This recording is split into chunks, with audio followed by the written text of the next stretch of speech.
Hi ನಮಸ್ಕಾರ, ನೀವು ನೋಡ್ತಾ ಇದ್ದೀರಾ Vijay Mylar YouTube channel. Final ಆಗಿ ಕಿಚ್ಚ ಸುದೀಪ್ ಸರ್ ಅವರೇ BRB ಬಗ್ಗೆ ಮಾತಾಡಿದ್ದಾರೆ ನಿನ್ನೆ ಒಂದು ಗೊತ್ತಿರೋಗನೇ KD ಒಂದು ಇವೆಂಟಲ್ಲಿ. ಸೊ ಏನು ಕತೆ ಏನು ವಿಚಾರ ಇದ್ರ ಬಗ್ಗೆ ಮಾತಾಡ್ತೀನಿ ತಿಳಿಸ್ತೀನಿ ಅಂತ ಹೇಳ್ತಾ ವಿಡಿಯೋ ಬೇಗ ಶುರು ಮಾಡ್ತಾ ಇದ್ದೀನಿ. ಶುರು ಮಾಡೋಕ್ಕಿಂತ ಮುಂಚೆ ಆಗಿಂದ ಸಬ್ಸ್ಕ್ರೈಬ್ ಮಾಡ್ಕೊಳ್ಳಿ.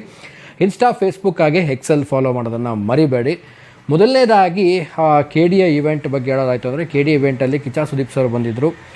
ತುಂಬಾ ಪ್ರಶ್ನೆಗಳು ಕೇಳ್ತಾಯಿದ್ರು ಮೀಡಿಯಾದವರು. ಆ್ಯಂಡ್ ಕಿಚ್ಚ ಸುದೀಪ್ ಸರ್ಗೆ ಮೇನಾಗಿ ಎಲ್ಲರೂ ಕೂಡ ಕೇಳಿದಂಥ ಪ್ರಶ್ನೆ ಅಂದರೆ ಈ ಒಂದು ಪ್ರಶ್ನೆ ಏನಿದೆ ಬರೀ ಮೀಡಿಯಾದವ್ರದ್ದಷ್ಟೇ ಅಲ್ಲ, ಒಬ್ಬರು ಆಡಿಯನ್ಸ್ದಾಗಿರ್ಬೋದು, ಫ್ಯಾನ್ಸ್ ಆಗಿರ್ಬೋದು, ಎಲ್ಲರೂ ಕೂಡ ಮನಸ್ಸಲ್ಲಿತ್ತು BRB ಬಗ್ಗೆ.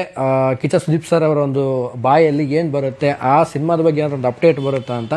ಸೊ ಕಿಚ್ಚ ಸುದೀಪ್ ಸರ್ ಅವರು ನಿನ್ನೆ ಕೂಡ ಒಂದು BRB ಬಗ್ಗೆ ಮಾತಾಡಿದ್ದಾರೆ. ಸೊ ನನಗಂತೂ ತುಂಬಾ ಒಂದು ಖುಷಿ ಆಯಿತು. So BRB next on going ಅಂತ ಹೇಳಿದ್ದಾರೆ. And I think shooting start ಆಗ್ತಾ ಇದೆ. ಸ್ವಲ್ಪ ಈಗ ರೀಸೆಂಟಾಗಿ ಗೊತ್ತಿರೋ ಹಾಗೆ ಬಿಗ್ ಬಾಸ್ ಆಗಿರ್ಬೋದು ಮತ್ತು ಕ್ರಿಕೆಟ್ ಆಗಿರ್ಬೋದು, ಸೊ ಇದ್ರ ನಡುವೆ ಬ್ಯುಸಿ ಇದ್ದಂಥ ಕಿಚ್ಚ ಸುದೀಪ್ ಸರ್ ಅವರೇ ಕೂಡ ಹೇಳಿದರು ಸ್ವಲ್ಪ ರೆಸ್ಟ್ ಬೇಕು ಅಂತ. ಸೊ ಅದು ಆಗ್ತಿದ್ದಂಗೆ ಈಗ ನೆಕ್ಸ್ಟು BRB ಸಿನಿಮಾದ ಒಂದು ಶೂಟಿಂಗ್ ಪ್ರೋಸೆಸ್ ಸ್ಟಾರ್ಟ್ ಆಗ್ತಾ ಹೋಗುತ್ತೆ ಅಂತ. ಸೊ ಅಪ್ಡೇಟ್ ಅಂತ ಕೇಳಿದಾಗ ಕಿಚ್ಚ ಸುದೀಪ್ ಸರ್ ನಿನ್ನೆ ಒಂದು ಮಾತು ಹೇಳ್ತಾರೆ. ಏನಂತಂದರೆ ಅಪ್ಡೇಟು ಇದ್ದರೆ ಕೊಡ್ಬೋದು, ಸುಮ್ಮನೆ ನಾನು ಏನು ಹೇಳಬೇಕು ಅಂತ. ಖಂಡಿತವಾಗ್ಲೂ ಹೌದು. ಯಾಕೆಂದರೆ ಈಗ ಅಪ್ಡೇಟ್ ಇಲ್ಲದೇ ಸಿನಿಮಾದ ಬಗ್ಗೆ ಹೇಳೋದಕ್ಕಿಂತ ಸೊ ಚಿಕ್ಕದಾಗಿ ನಿನ್ನೆ ಕೊಟ್ಟಂಥ ಅಪ್ಡೇಟೇ ಇಷ್ಟು ಅಭಿಮಾನಿಗಳಲ್ಲಾಗಿರ್ಬೋದು ಆ್ಯಂಡ್ ಸಿನಿಮಾ ರಸಿಕರಲ್ಲಾಗಿರ್ಬೋದು, ಒಂದು ಸಿನಿಮಾ ಆಡಿಯನ್ಸ್ಗಳಲ್ಲಾಗಿರ್ಬೋದು, ಸೊ ಎಲ್ಲರೂ ಕೂಡ ಒಂದು ರೀತಿ ಖುಷಿ ಕೊಟ್ಟಿದ್ದಾರೆ. ನನಗೂ ಪರ್ಸ್ನಲಿ ಒಂದು ರೀತಿಯಲ್ಲಿ ಅಫಿಷಿಯಲ್ ಆಗಿ ಸುದೀಪ್ ಸರ್ ಅವರ ಬಾಯಲ್ಲೇ ಈ ರೀತಿಯಾದಂಥ ಒಂದು ಶೂಟಿಂಗ್ ಪ್ರೊಸೆಸ್ ಬಗ್ಗೆ ಒಂದು ಬಂದಾಗ, ಸೊ ಅಪ್ಕಮಿಂಗ್ ಈಗ BRB ಬರುತ್ತೆ ಅನ್ನುವಂಥ ಮಾತು ಕೇಳಿದಾಗ ತುಂಬಾ ಖುಷಿ ಆಗುತ್ತೆ.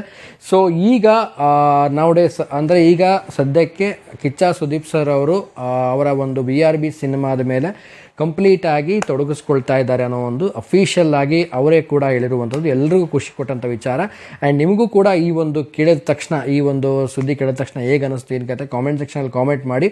ಬಟ್ ಈ ಒಂದು BRB ಬಿಲ್ಲಾ ರಂಗ ಭಾಷೆ ಏನಿದೆ ಒಂದು ರೀತಿಯಲ್ಲಿ ತುಂಬಾ ಒಂದು ಎಕ್ಸ್ಪೆಕ್ಟೇಷನ್ ಆ್ಯಂಡ್ ಅಷ್ಟೇ ಒಂದು ಸರ್ಪ್ರೈಸ್ ಆಗಿರುವಂಥ ಒಂದು ಸಿನಿಮಾ ಅಂತ ಅಂದ್ಕೊಂಡಿದ್ದೀನಿ. ಯಾಕಂದರೆ ಅನೂಪ್ ಭಂಡಾರಿ ಸರ್ ಅವರು ಇದರಲ್ಲಿ ಒಂದು ರೀತಿಯಲ್ಲಿ ನಾನು ತುಂಬ ವಿಡಿಯೋದಲ್ಲಿ ಹೇಳಿದಾಗೇ ತುಂಬ ಒಂದು ಅದ್ಭುತವಾದಂತಹ ಒಂದು ಬೇರೆ ಒಂದು ಪ್ರಪಂಚಕ್ಕೆ ಕರೆದುಕೊಂಡು ಹೋಗುವಂಥ ಒಂದು ರೀತಿಯಲ್ಲಿ ಸಿನಿಮಾನ ರೆಡಿ ಮಾಡ್ತಾ ಇದ್ದಾರೆ ಅನ್ನೋ ಮಾತು ಕೇಳಿ ಬರ್ತಾ ಇತ್ತು. ಬಟ್ ಈಗ ಸದ್ಯದ ಪ್ರೊಸೆಸಿಂಗ್ ಸ್ಟಾರ್ಟ್ ಆಗಿದೆ ಅಂತ ಸುದೀಪ್ ಸರ್ ಕೂಡ ಹೇಳಿದ್ದಾರೆ. ಆ್ಯಂಡ್ KDಯಲ್ಲೂ ಕೂಡ ಕಿಚ್ಚ ಸುದೀಪ್ ಸರ್ ಇದ್ದಾರೆ. ಆ್ಯಂಡ್ ಅದ್ರ ಬಗ್ಗೆನೂ ಕೂಡ ನಿನ್ನೆ ಮಾತಾಡಿದ್ರು. ಆ್ಯಂಡ್ ಯಾವಾಗ ಹೇಗೆ ಎಂಟ್ರಿ ಇರುತ್ತೆ, ಏನು ಕತೆ, ಸೊ ಎಕ್ಸೈಟ್ಮೆಂಟ್ ಎಲ್ಲರೂ ಕೂಡ ಇದೆ. ಕಿಚ್ಚ ಸುದೀಪ್ ಸರ್ ಅವರ ಸ್ವ್ಯಾಗ್ ನೋಡೋಕ್ಕೆ ಮತ್ತು ಅವರ ಎಂಟ್ರಿ ನೋಡೋಕ್ಕೆ ಥಿಯೇಟ್ರಲ್ಲಿ ತುಂಬಾ ಒಂದು ಎಕ್ಸೈಟ್ಮೆಂಟಾಗಿ ಕಾಯ್ತಾ ಇದ್ದೀವಿ. ಇದೇ ಏಪ್ರಿಲ್ 30ಕ್ಕೆ ಎಲ್ಲ ಒಂದು ವರ್ಲ್ಡ್ ವೈಡು ರಿಲೀಸ್ ಆಗ್ತಿದೆ KD. ಸೊ ಅದರಲ್ಲೂ ಕೂಡ ಕಿಚ್ಚ ಸುದೀಪ್ ಸರ್ನ ನೋಡಲಿಕ್ಕೆ ಆ್ಯಂಡ್ ಧ್ರುವ ಸರ್ ಅವ್ರನ್ನ ನೋಡಲಿಕ್ಕೆ ತುಂಬಾ ಒಂದು ವೇಟಿಂಗಲ್ಲಿ ಎಲ್ಲರೂ ಕೂಡ ಇದ್ದೀವಿ. Waiting for KD and waiting for BRB. Almost BRBಯ ಒಂದು ರೀತಿಯಲ್ಲಿ ಎಲ್ಲರೂ ಕೂಡ ಈ ಒಂದು ಕಿಚ್ಚ ಸುದೀಪ್ ಸರ್ ಅವರ ಒಂದು ಮಾತು ಎಲ್ಲರೂ ಕೂಡ ಒಂದು ರೀತಿಯಲ್ಲಿ ಹ್ಯಾಪಿನೆಸ್ ತಂದಿದೆ ಅಂತ ಅಂದ್ಕೊಳ್ತೀನಿ. ಸೊ ನಿಮಗೆ ಹ್ಯಾಪಿನೆಸ್ ತಂದಿದೆಯಾ, ಹೇಗೆ ಅನ್ನಿಸ್ತು ನಿಮಗೆ ಕಿಚ್ಚ ಸುದೀಪ್ ಸರ್ ಈಗ ಹೇಳಿದ ಮೇಲೆ BRB ಬಗ್ಗೆ? ಕಾಮೆಂಟ್ ಸೆಕ್ಷನಲ್ಲಿ ಕಾಮೆಂಟ್ ಮಾಡಿ ತಿಳಿಸಿ ಅಂತ ಹೇಳ್ತಾ ವಿಡಿಯೋನ ಮುಗಿಸ್ತಾ ಇದ್ದೀನಿ. ಸೊ ಮುಗಿಸೋದಕ್ಕಿಂತ ಮುಂಚೆ ಚಾನಲ್ಗಿಂತ ಸಬ್ಸ್ಕ್ರೈಬ್ ಮಾಡ್ಕೊಳ್ಳಿ. ಇನ್ಸ್ಟಾ ಫೇಸ್ಬುಕ್ ಆಗಿ ಎಕ್ಸೆಲ್ ಫಾಲೋ ಮಾಡೋದನ್ನು ಮರಿಬೇಡಿ ಅಂತ ಹೇಳ್ತಾ ಇವತ್ತಿನ ವಿಡಿಯೋನ ಮುಗಿಸ್ತಾ ಇದ್ದೀನಿ. ನಮಸ್ಕಾರ.